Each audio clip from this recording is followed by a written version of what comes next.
Hi friends, சூப்பரான இஞ்சி ஊறுகாய் கேரளா ஸ்டைல். வாங்க இது எப்படி பண்ணலான்னு பார்ப்போம்.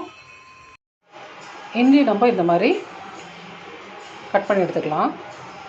ஒரு கடாயை வச்சுட்டு அது சூடானதுக்கப்புறம் இஞ்சியை ஃபுல்லாக இதை நம்ம இதில் போட்டுப்போம். எண்ணெய் ஊற்றக்கூடாது. நம்ம இந்த அளவுக்கு புளியை நம்ம தண்ணியில் ஊற வச்சிடலாம். இப்போ நம்ம தேங்காய் எண்ணெய் ஊற்றிக்கலாம். நல்லா வதக்கி விட்டுடலாம். இஞ்சியை ஃபஸ்ட்டு ட்ரையாக நம்ம ஒரு 2 நிமிஷம் நல்லா வறுத்துட்டு அதுக்கப்புறம் தான் எண்ணெய் ஊற்றணும். நல்லா நம்ம தண்ணி ஊற்றி நல்லா கரைச்சி திக்காக எடுத்துக்குவோம். அந்த புளியில் நம்ம ஒரு 4 ஸ்பூன் மிளகாத்தூள் போட்டுக்குவோம். 2 ஸ்பூன் மல்லித்தூள்,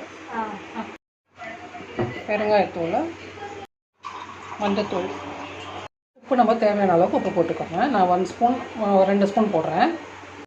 இந்த அளவுக்கு ப்ரௌனாக ஆனதுக்கப்புறம் அடுப்பு ஆஃப் பண்ணிவிட்டு இதை நம்ம ஆற வச்சிடலாம். தேங்காய் எண்ணெய் ஊற்றி கடுகு போட்டு காஞ்ச மிளகா போட்டுருவோம். அடுத்தது இந்த புளித்தண்ணியை ஊற்றிடலாம். நல்லா கொதிக்கணும்.